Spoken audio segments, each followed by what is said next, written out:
오늘 여러분 본문을 읽으시면 14년 후에 라고 하는 말로 오늘 본문이 시작되는 것을 볼 수가 있습니다. 14년은 무척 긴 시간입니다. 제가 일을 하면서 항상 느끼는 건요, 어떤 일이든지 10년을 하고 나면 열매들이 좀 가시화되는 것 같아요. 크든 작든 변화들이 쭉 나타나는 것을 볼 수가 있습니다. 10년은 굉장히 큰 시간이고 많은 변화를 일으키는 시간이죠. 오늘 본문에 바울이 말하고 있는 14년 후라는 것은 14년 전에는 바울이 20대 말 30대 초반의 젊은이였습니다. 그가 바리새인으로서 예수 믿는 사람들을 핍박하러 다메섹으로 가는 도중에 부활하신 예수님을 만나고 변화됩니다. 그리고 아라비아 반도에 가서 3년 동안 있은 후에 그 복음을 갖고 증거하다가 예루살렘에 올라가죠. 그래서 그때 베드로를 만납니다. 그리고 나서 14년 후입니다.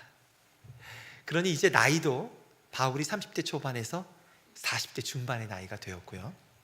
그 14년 동안 바울은 복음을 전하다 박해를 받고 고향 다소에 가서 집거하고 또 이방인들의 교회라고 할 수 있는 안디옥 교회에 가서 일을 하다가 1차 선교 여행으로 지금의 터키 지역인 소아시아 지역을 다니면서 복음을 전하고 갈라디아 교회를 개척했습니다. 그리고 14년입니다. 그 14년 동안 바울에겐 동역자들이 생겨났는데요, 바나바라고 하는 유대인이지만 사실은 그리스 문화에 가까운 교포죠. 바울 자신도 5세의 교포입니다. 그리고 디도라고 하는 그리스 사람, 이렇게 동역자 3사람이 예루살렘에 나오게 된 것입니다. 한편 이쪽에서 그들을 영접하는 이들은 야고보와 예수님의 형제였던 야고보, 초대교회의 수장이었죠. 그리고 베드로, 그리고 요한, 이 셋은 초대교회, 특별히 예루살렘 교회를 중심으로 한 리더들이었습니다. 이들에게도 이 14년은 굉장한 변화의 시기였어요.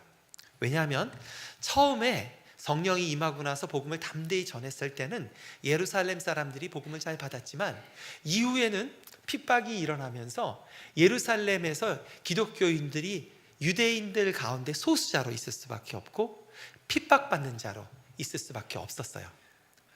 또 유대교의 한 분파로 시작했던 기독교가 부활하신 예수님을 증거하기 시작하면서 유대교와 본격적으로 갈라서기 시작한, 그래서 자기의 정체성을 분명히 갖게 된 예루살렘의 시기를 거친 것입니다. 이 14년이라는 시기 가운데 굉장히 다른 환경 가운데 이들이 만나게 되었습니다. 그리고 이들 가운데에는 사실은 팽팽한 긴장이 갈라디아서 전체에 흐르는 것을 볼 수가 있습니다. 갈라디아서 1장에서는 바울이 그렇게 얘기합니다. 내가 예루살렘에 올라가면서 그 글을 적은 거예요. 내가 사람을 두려워하랴 하나님을 두려워하랴. 내가 만약에 사람을 두려워한다면 하나님이 종이 아니니라, 이렇게 얘기를 합니다. 그 얘기는 무슨 얘기냐 하면은 자기가 갖고 있는 그런 복음의 경험들을 지키기 위해서 기꺼이 예루살렘에 있는 리더들과 부딪히는 일을 두려워하지 않겠다, 결연한 각오로 올라갑니다.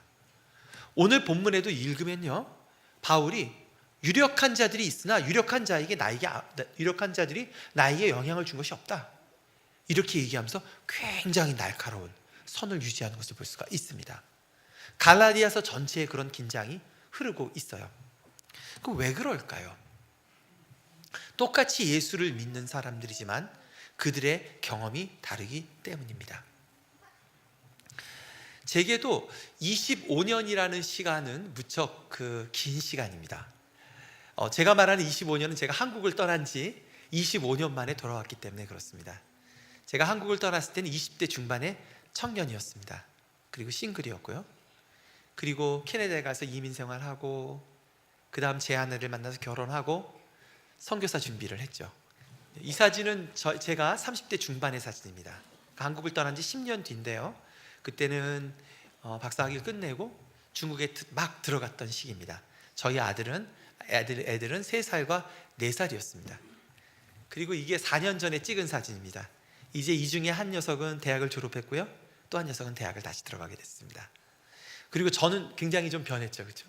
좀 커지고 머리도 좀 없어지고 이렇게 변했습니다. 그 25년 만에 제가 그 사이에 한국을 물론 왔다 갔다는 했지만 25년 만에 들어와서 제가 느끼는 한국은 과거의 한국과는 무척 다릅니다. 어떤 면에서 일종의 외국인인 것처럼 실제로 국적도 외국인이긴 합니다. 외국인으로서 한국을 즐기는 면이 있어요. 한국은 계절이 정말 아름답습니다. 그리고 한국 사람들은 일을 정말 잘하고 그리고 부지런합니다. 외국에 살다 왔기 때문에 그걸 제 피부로 느껴요. 그리고 한국 사람들은 아름답습니다. 여러분 잘 모르시죠? 외국에 다녀보면 이렇게 잘생긴 민족이 무척 드뭅니다. 잘생기고 옷도 세련되게 입고 그리고 굉장히 친절합니다. 음식은 너무 맛있고요. 기후도 대단히 좋습니다. 그러나 제가 느낄 때에 어려운 면들도 있어요. 한국 사회에서 제가 가장 충격적으로 이것은 어떻게 하나님이 해결해 주시면 좋을까라고 느끼는 것은 한국 사회에 있는 세대 간의 깊은 갈등입니다. 또 정치와 이념으로 나뉜 깊은 갈등을 읽을 수가 있습니다. 특별히 북한 문제를 놓고서 어떻게 접근하느냐를 놓고서 굉장히 다른 의견이 사회 가운데 날카롭게 칼이 서 있는 것을 자주 느낍니다. 교회에서도 예외가 아니어서요. 교회에서도 그것이 어떨 때는 교회를 해칠까봐 염려될 때가 있어요. 저는 제가 다니는 교회는 제가 지금 용인에 사는데요. 용인에 있는 한 500명 정도 모이는 교회입니다. 성도로서 참여를 하는데요. 너무 좋죠. 전 같이 모여서 성도들이 예배할 때 함께 느끼는 성령님의 임재하심, 예수님의 교훈 너무나 좋습니다. 그런데 기도 시간이 되면, 대표 기도 시간이 되면 제가 마음이 이렇게 조마조마합니다. 왜냐하면 대표 시간에 나오시는 분이 나라를 위해서 기도하실 때에 나이별로 무척 달라요, 내용이. 그럼 저는 목회자가 아닌데도 앉아서 이 얘기를 듣고 누가 마음이 상하지 않을까 기도하게 돼요. 하나님, 다 나라를 사랑하는 마음으로 기도하시는 건데 이걸로 인해서 마음 상하는 분이 없으면 좋겠습니다. 이렇게 기도하게 되죠. 한국 사회는 어쩌면 70년 전에 있었던 한국 전쟁의 그늘 가운데 여전히 살고 있는 것이 아닌가. 한국 사람들에게 가장 영향을 많이 미친 한 가지 사건을 들자면 한국 전쟁이었다라고 생각합니다. 그도 그럴 것이 그 짧은 기간에 약 500만 명의 사람들이 죽고 다쳤습니다. 너무나 끔찍한 비극이었습니다. 그리고 상당수의 사상자들이 민간인들이었어요. 아주 끔찍한 전쟁을 지냈기 때문에 우리가 그것을 남쪽이든 북쪽이든 잊을 수가 없는 거죠. 오늘 본문에서는 조금 성격은 달리하지만 바울과 바나바와 디도로 대변되는 이 한쪽 그룹과 그리고 야고보와 베드로와 요한이 느끼는 것은 사실은 그 당시 이스라엘을 깊게 누르고 있었고 이스라엘에 들어와서 실제로 전쟁을 벌이고 많은 사람을 죽였던 로마와 그리스의 문화를 어떻게 수용할 것인가라는 것이 깊은 그런 갈등의 기저에 깔려 있는 것을 볼 수가 있습니다. 유대인들은 1세기 유대교는 바벨론으로 끌려간 이후에 계속된 외세의 침략 가운데에 특별히 가장 그 침략의 정도가 강하고 그리고 받아들이기 어려웠던 그리스 헬라 문화 가운데에 유대인들이 자기의 정체성을 굳게 지키려고 하는 민족적 전세성을 보호하려고 하는 가운데에 유대교가 형성이 됐습니다. 그렇기 때문에 그들에게 있어서 할례는 아주 중요한 것이었습니다. 모든 남자들은 반드시 아브라함의 후손으로 할례를 받아야만 했습니다. 또 그들에게 있어서 안식일을 지키는 것, 토요일 하루를 다 쉬는 것, 그리고 절기 때마다 예루살렘에 모여서 성전에서 예배드리는 것은 대단히 중요한 일이었습니다. 심지어는 멀리 있는 이방인들까지도 절기 때가 되면 예루살렘에 모였던 장면을 볼 수가 있습니다. 평상시에 3, 4만 명의 예루살렘이 그때가 되면 10만 명, 15만 명으로 늘어나는 그런 현상들이 생겼습니다. 또한 음식은 굉장히 중요했는데 이방인들과 함께 음식을 먹을 수 없고 그리고 성경에서 거룩하다고 한 음식만 먹어야만 했습니다. 이것은 유대인들의 정체성에 있어 대단히 중요했습니다.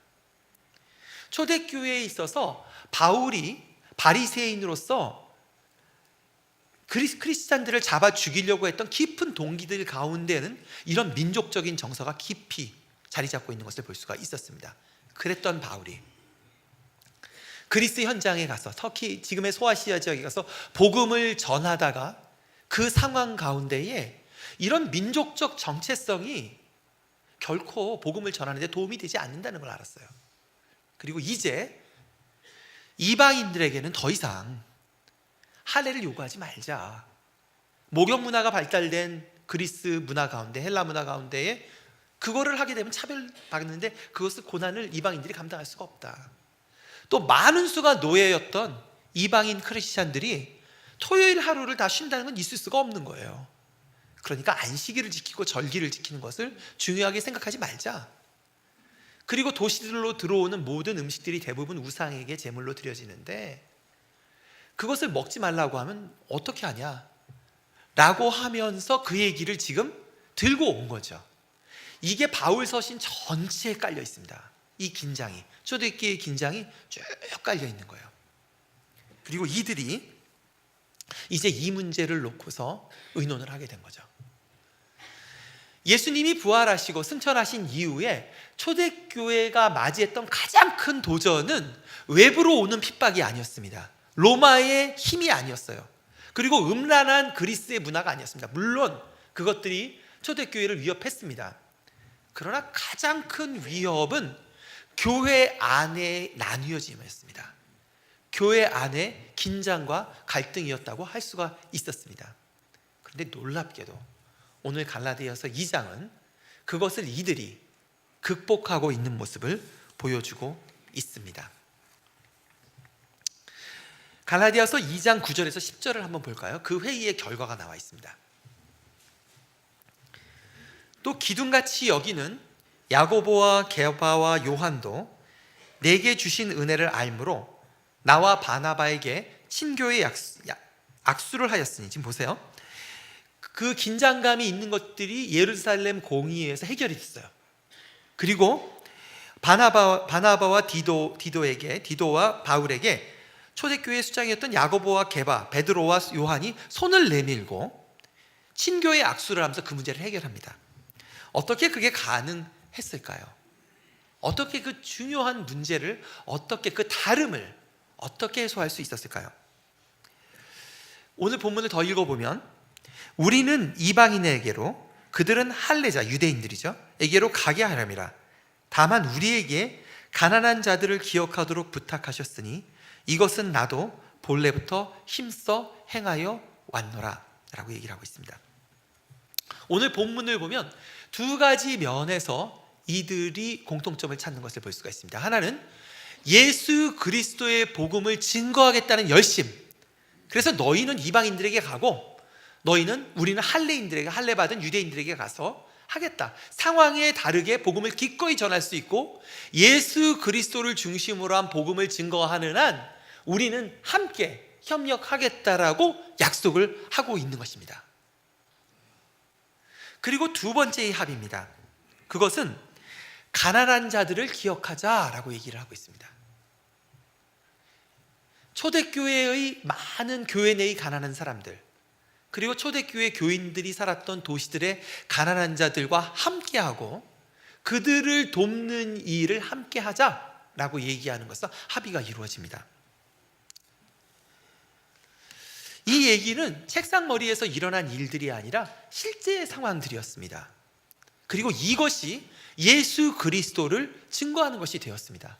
즉 예수 그리스도의 복음을 증거하는 것, 그리고 예수 그리스도께서 그렇게 하셨듯이, 갈릴리에서 그렇게 하셨듯이 가난한 자들과 함께하고 그들을 돕는 일을 함께하는 것, 즉 예수님을 따라 사는 일, 그리고 예수님을 증거하는 일에 집중했을 때에 이들이 하나 되었던 것을 볼 수가 있습니다. 초대교회 안에 가난한 자들은 교회 안에 우선적으로 있었습니다. 예수 믿는 사람들은 예루살렘 안에서 핍박받으며 상거래를 할 수가 없었어요. 극심하게 가난했습니다. 다른 도시들에서도 실제로 예수를 믿게 되면은 많은 상거래들을 하기가 굉장히 어려운 상황들이었어요. 특별히 예루살렘 교회는 초기의 부흥 뒤에 이어진 핍박으로 인해서 소수자로서 굉장히 가난함을 면치 못했습니다. 그 일을 위해서 바울은 빌립보와 고린도 교회와 에베소 교회에서 헌금을 모아서 그 헌금을 수시로 예루살렘 교회에 전달하는 모습을 볼 수가 있습니다. 마찬가지로 지금도 이 약속은 유효한데 우리들 교회 안에도 어려운 이들이 있나요? 가난한 이들이 있나요? 그들을 돌보는 것은 대단히 중요합니다.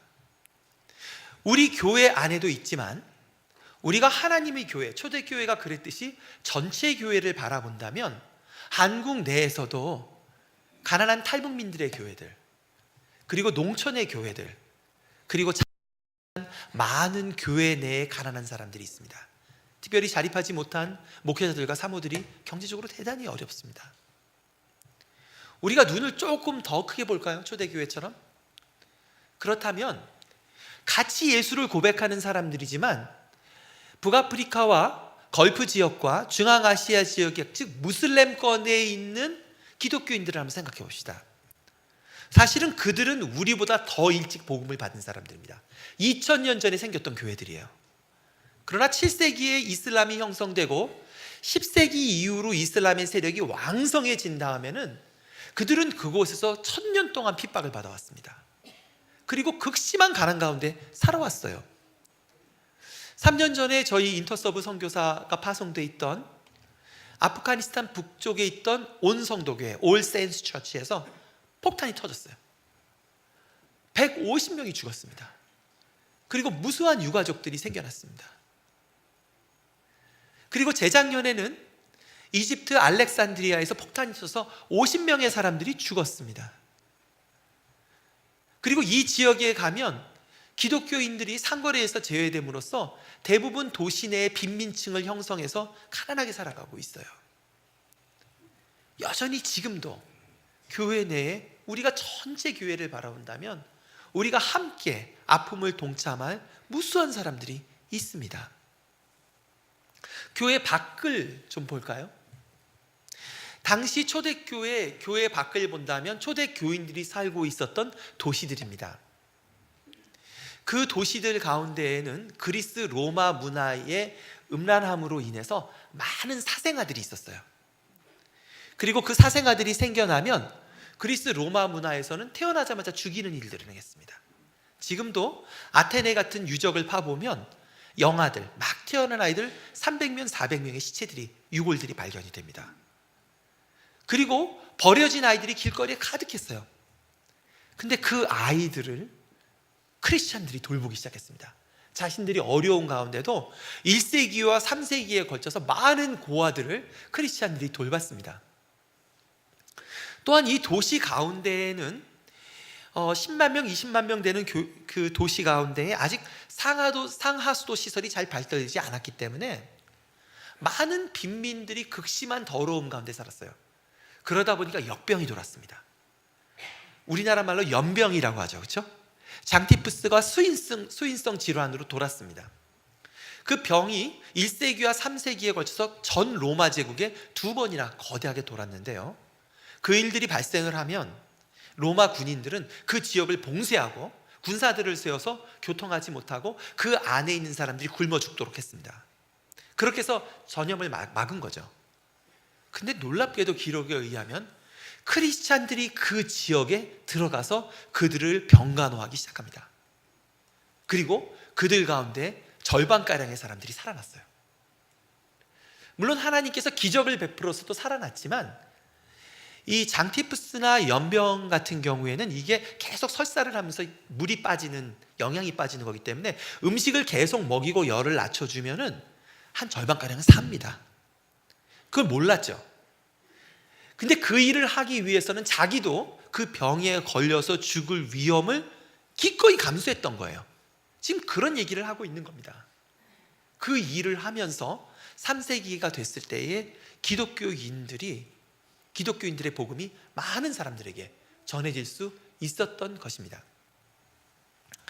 지금 우리가 이 시대에도 교회 밖에 우리가 돌봐야 될 가난한 사람들이 존재합니까? 물론 존재합니다. 이 시대는 특별히 한국 사람들은 많은 사람들이 상대적 빈곤으로 인해서 외로움을 겪고 있습니다. 그리고 실제로 경제적인 어려움으로 자기의 삶을 유지하기 어려운 젊은이들도 있지만 나이 드신 분들도 있어요. 노령화가 되면서 굉장히 어려운 분들이 굉장히 많이 있습니다. 또 뿐만 아니라 우리나라 가운데 이미 인구의 5%가 되는 약 250만 명의 외국인들이 들어와서 살고 있는데 그들 가운데 어려움을 겪는 일이 굉장히 많습니다. 저희가 한남동에서는요, 그 무슬림들을 지금 바퍼 사역을 하고 도와주고 있는데요, 약 20만 명의 무슬림이 한국에 들어와 있습니다. 그들은 사실은요, 지난 5년 동안 생겼던 이라크와 시리아 지역에서의 전쟁으로 인해서 약 4천만 명의 사람들이 전 세계에 흩어져 있고 이 추운 겨울날 캠프에서 떨고 살고 있습니다. 그들 중에 일부가 한국 가운데 들어온 거예요. 그들을 돌보면요, 그 20만 명 이 한국에 들어와 있는데요, 그들 가운데 특별히 여자들도 들어와 있는데 여자나 아이들은 정말 갈 곳이 없어요. 남자들이 있는 곳에 갈 수가 없기 때문에. 한 번은 저희 선교사 한 분이 한 아이가 이태원 그 모스크 앞에서 놀고 있길래 그 아이하고 얘기를 하다가 그 아이를 따라갔어요. 근데 그 아이를 몇 차례 만났는데 몸에 이렇게 빨간 반점 같은 게 계속 있는 거예요, 애가. 그래서 얘기를 나누다가 그 집을 드디어 방문을 했습니다. 방문해서 문을 열었더니 조그만 지하 방에 아무런 온방이 없이 엄마랑 그 애만, 아빠는 감옥에 갔고 거기 있는 거예요. 문을 여는데 문을 여는 순간에 까만 것들이 사방으로 확 흩어지는 거예요.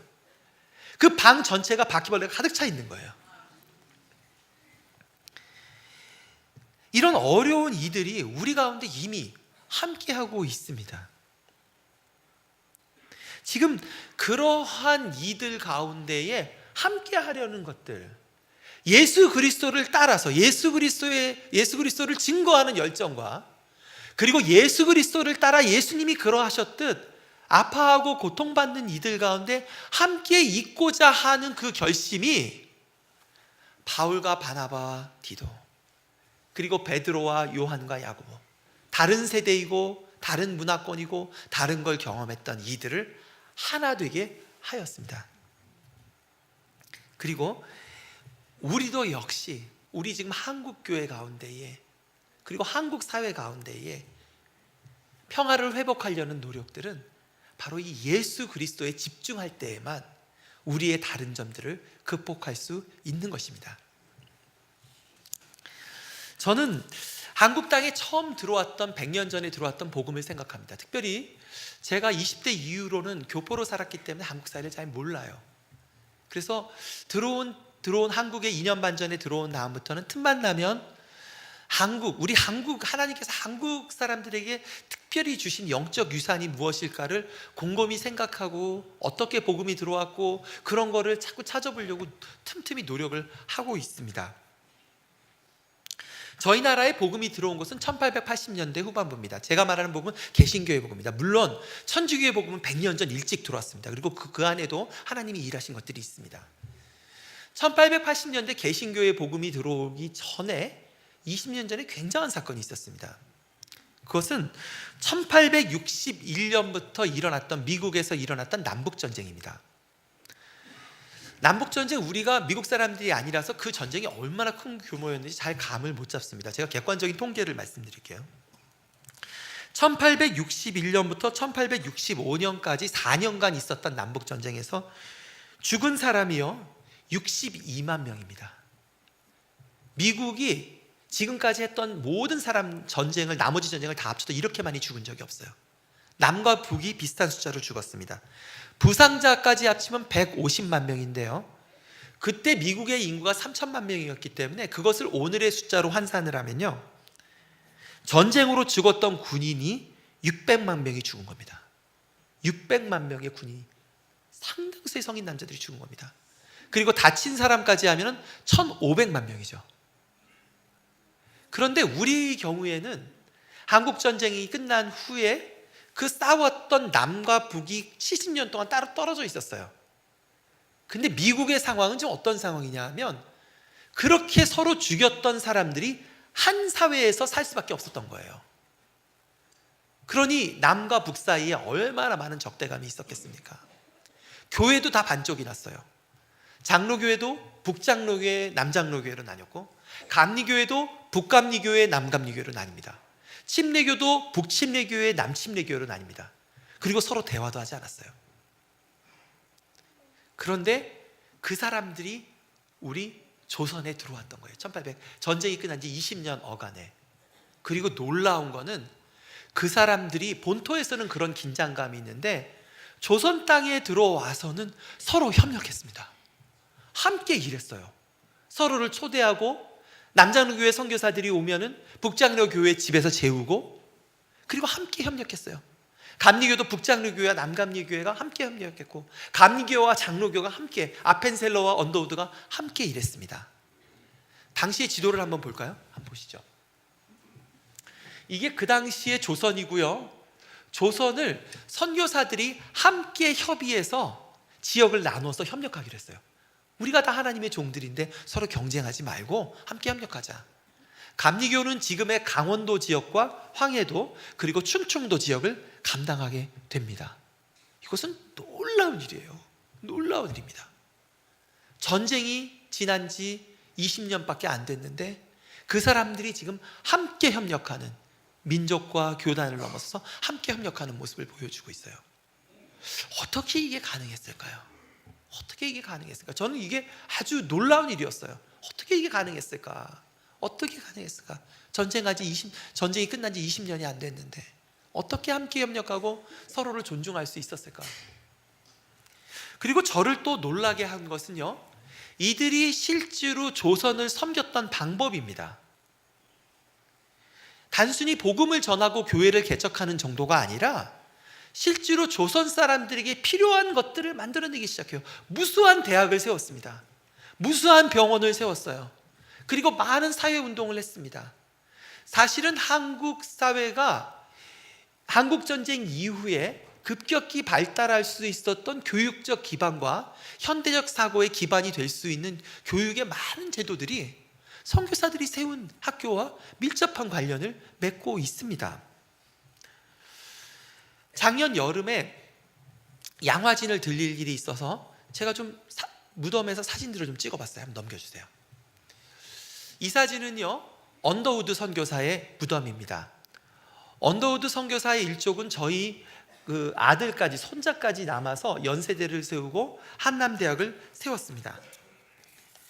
그리고 뿐만 아니라 저를 놀라게 하는 것은 이 언더우드가 북장로교회의 목사이었음에도 불구하고 한국에 있은 지 몇 년 지나지 않아서 미국에 가서 남장로교회 선교사들을 모으기 시작해요. 그리고 그들을 초청합니다. 그리고 그들이 처음 왔을 때에 언더우드의 집에서 머물러 있었어요. 한쪽 무덤에는 영국의 어니스트 베델이라고 하는 청년입니다. 이 청년은 대한메일 신보를 만들고 그리고 을사늑약에 항거하다가 일본에게 잡혔고 1909년에 39살의 의문의 죽음을 당합니다. 그 옆에는 감리교 선교사인데요, 호모 허버트라고 하는 선교사입니다.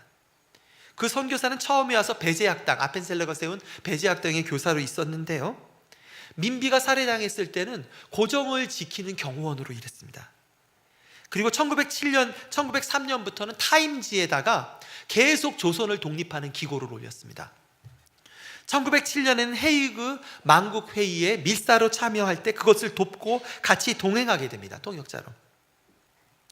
그리고 1909년에는 사실은 미국과 일본이 테츠라 카프트 밀약을 맺고 선교사들을 정치적인 일을 못하게 했어요. 그래서 미국의 감리교 본부에서는 사실은 호모 헐버트를 굉장히 핍박했습니다. 그럼에도 불구하고 호모 헐버트가 계속 독립운동을 합니다. 그러다가 1909년에 쫓겨나죠. 그리고 이분이 조선을 위해서 계속 기도합니다. 조선이 독립한 후에 1949년에 노구를 이끌고 한국에 와서 일주일 있다가 청량리 위생병원에서 사망하세요. 그렇게 조선을 위해서 기도하고 사랑하셨던 분입니다. 이 무덤은요, 셔우드 홀이라고 하는 의사입니다. 원래 셔우드 홀은 아빠 제임스 홀과 부인 로제타 홀이 캐나다인과 미국인인데요. 둘이 결혼해서 언제 한국에 들어왔냐 하면, 조선에 들어왔냐 하면 평양의 동학혁명과 청일전쟁이 있을 때 들어왔어요. 그때에 그 엄마 아빠가 그 당시 이 셔우드 홀은 아직 태어나지 않았죠. 거기서 청일전쟁 끝난 부상자들, 불쌍한 사람들 돌봐주고 애를 쓰다가 아빠가 병이 걸려서 돌아가셨어요. 그리고 셔우드 홀은 엄마의 뱃속에 있었죠. 미국에 돌아가서 태어나고 교육받은 다음에 다시 돌아왔습니다. 그리고는 일제시대 내내 조선의 가난한 사람들과 동행하면서 결핵을 퇴치했습니다. 크리스마스 시를 처음 만드신 분이죠. 그리고 그 정신을 이어서 북한에도 결핵 사업이 이어지게 됩니다. 두 개의 무덤인데, 하나의 무덤은요 YMCA를 세웠던 영국 성공회의 터너 선교사입니다. 그리고 또 한 사람은 감리교 선교사였던 윌리엄 스크랜턴 선교사입니다. 이 선교사는요 1885년에 들어와서 상동교회를 세웠는데요, 상동교회는 최초로 신분 타파를 하며 백정 전덕기 목사를 안수하고 목사로 세웁니다. 그리고 그곳이요 독립운동을 했던 청년들이 자라나는 곳이었어요. 제가 이름 불러드릴게요. 안창호, 신채호, 주시경, 구영영, 양기탁, 김구, 이승만, 이동영, 이동희, 이준, 이시영, 노백린. 이 사람들이 모두 다 이 청년부 출신들입니다. 제가 놀라는 것은 이것이에요. 뭐냐면 사람들은 시대의 산물입니다. 우리가 시대의 제약이기도 해요. 또 역사의 산물이기도 해요. 우선 전쟁이 끝난 지 얼마 안 됐는데 어떻게 그거를 극복할 수 있었냐는 게, 그게 얼마나 어려운 일입니까? 남과 북이 함께 일하는 것이 얼마나 어려운 일이에요. 어떻게 그게 가능했을까? 또한 그 당시에 갖고 있었던 미국 쪽의 신학은 드와이트 무디 부흥사의 영향으로 다분히 세대주의적이었어요. 내세적이고 영혼 구원에 포커스가 있었지, 가난한 사람들과 함께하고 그들을 변화시키는 데는 별로 관심이 없어요. 그런데 이들이 들어와서는 깊이 뿌리를 내리고 예수님이 하셨던 총체적인 선교를 하는 모습을 볼 수가 있어요. 어떻게 이 사람들이 시대적인 한계를 극복했을까가 저에겐 궁금한 점이었어요. 어떻게 그게 가능했을까요? 작년 4월에 저는 시간을 내서 특별히 많은 선교사들이 더욱더 총체적인 선교를 했던 전라도 지역을 방문했습니다. 광주를 들리고 전주를 들리고 목포와 여수까지 갔어요. 광주에 들렸을 때의 포사이트 선교사의 얘기를 들었습니다. 한국에 1989년에 왔다가 전주 예수병원에서 원장으로 일하다가 피습을 당해가지고 머리가 깨졌어요. 돌로 맞아가지고. 근데 돌아가서 다시 돌아옵니다. 그리고 한국 사람들, 조선 사람들을 돌봤어요. 근데 그 가운데에 동료 선교사를 돌보기 위해서 목포에서 광주로 올라오는 길에 이분이 길가에서 어떤 짐승 같은 게 이렇게 있는 걸 봤어요.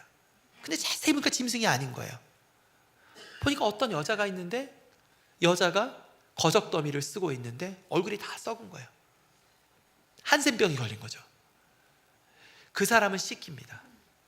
그리고 그 사람을 자기 대신 나귀에 태워요. 그래서 이틀 동안 광주로 데려옵니다. 그러면서 광주에서 그 광경을 보았던 당시 일본 순경이었던 최응종이라는 이가 회심을 하게 됩니다. 그리고 그 사람과 함께 광주의 한국 최초의 병원인 문둥병 한센병원인 애양원이 시작이 됩니다. 그리고 나중에 그 애양원이 광주에 너무 사이즈가 커져서 있을 수가 없게 돼서 여수로 옮겨가게 되죠.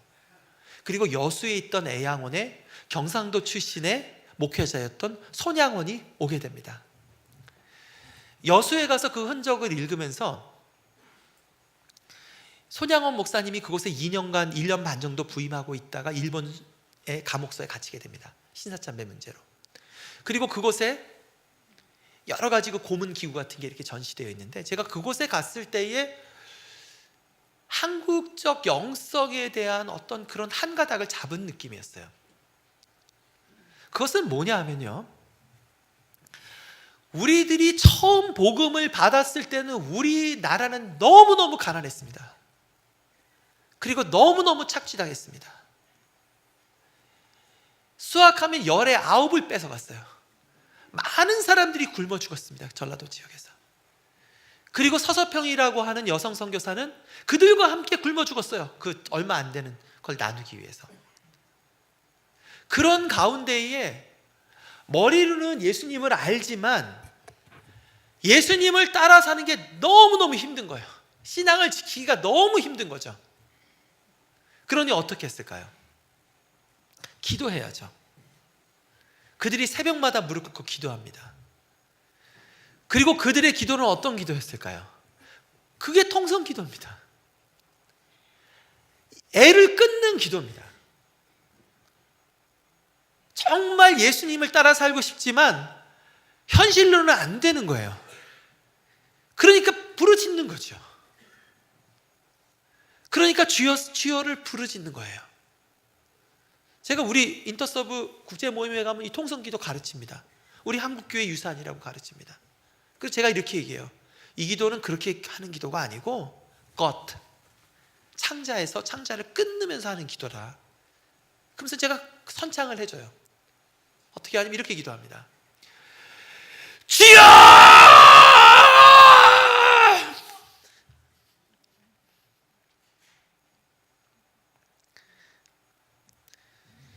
한국에 처음 왔던 복음이 이런 복음입니다. 이런 아픔 때문에, 이런 아픔 가운데 함께 할 때에 우리의 다른 점들이 문제가 되지 않습니다. 문제가 되지 않아요. 예수 그리스도를 따라 살려 하고 예수 그리스도의 복음을 증거하려 할 때에 그런 것들이 사소한 것들이 됩니다. 그것이 우리를 하나 되게 했던, 처음 우리에게 복음을 전해줬던 선교사들을 하나 되게 했던 힘입니다. 그것이 초대교회의 바울과 베드로로 대변되는 두 다른 세력이 하나가 되는 힘이 되었던 것입니다. 한국 사회와 한국 교회는 아직 해결하지 못한 거대한 과제를 앞에 두고 있습니다. 그것은 통일입니다. 에베소서 1장과 2장은 하나님의 본질을, 그리스도의 본질을 만물 안에서 만물을 회복시키는 자라고 말씀하고 있습니다. 그리고 나뉜 담을 무너뜨려 유대인과 이방인들을 한 세 사람을 만드시는 분이라고 얘기하고 있습니다. 하나님께서는 통일을 원하십니다. 그리고 단순히 정치적인 통일이 아니라 과거에 상처를 줬던 이들이 서로를 사랑하고 섬기시기를 원하세요. 그것은 남과 북한의 사람들 뿐만이 아닙니다. 미군도 중국군도 10만 명이 넘게 죽었습니다. 미군도 4만 명이 죽었습니다. 러시아도 관여되어 있고 일본도 관여되어 있습니다. 그 모든 사람들이 회복되고 서로 사랑하시기를 원하십니다. 그리고 그 일의 주역은 그 어떤 정치 지도자들도 아니고, 그리고 그 어떤 리더들도 아닙니다. 그 일의 주역은 바로 우리 크리스찬들입니다. 주께서 우리를 화평케 하는 자로 부르셨습니다. 그리고 그 화평케 함의 시작은 우리 안의 하나됨입니다. 우리의 다른 점들, 상처들을 서로 듣고 이해하고 경청하고, 그러나 우리의 집중은 우리 가운데 이미 주신 가난하고 어렵고 힘든 이들을 돌보는 일에 집중해야 할 것입니다. 예수 그리스도를 증거하고 예수 그리스도를 따라 사는 일에 우리의 마음을 모을 때입니다. 이 한국교회의 근본적인 변화가 한사랑교회에서 일어나기를 주님의 이름으로 기도합니다.